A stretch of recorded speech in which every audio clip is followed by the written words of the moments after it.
Assalamualaikum dan salam sejahtera.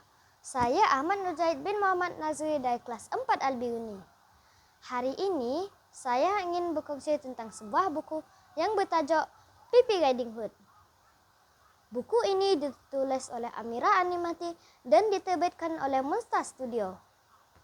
Cerita ini mengisahkan tentang Pippi, seorang kanak-kanak yang baik hati dan penyayang. Pippi mahu ke rumah Nek Pi untuk melawatnya. Nek Pi tinggal di dalam hutan. Dalam perjalanan ke sana, Pippi perlu melalui jalan yang sunyi dan berbahaya. Namun, Pippi tetap berani dan meneruskan perjalanannya kerana dia sangat sayang neneknya. Ketika di dalam hutan, Pippi telah bertemu dengan seekor serigala yang licik. Serigala itu cuba menipu Pippi dengan bertanyakan pelbagai soalan. Tanpa berfikir panjang, Pippi berkongsi maklumat tentang perjalanannya.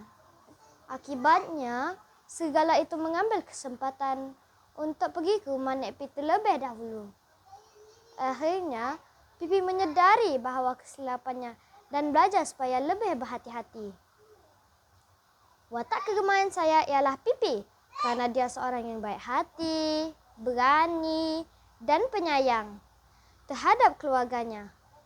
Walaupun dia melakukan kesilapan, dia belajar daripada pengalaman tersebut.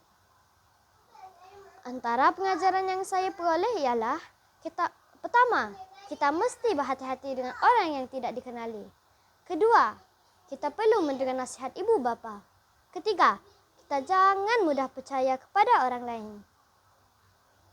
Daripada cerita ini, saya belajar bahawa keselamatan diri sangat penting.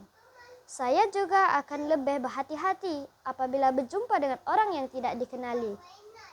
Kesimpulannya, buku ini sangat menarik dan penuh dengan nilai mulia yang boleh dijadikan teladan dalam kehidupan kita.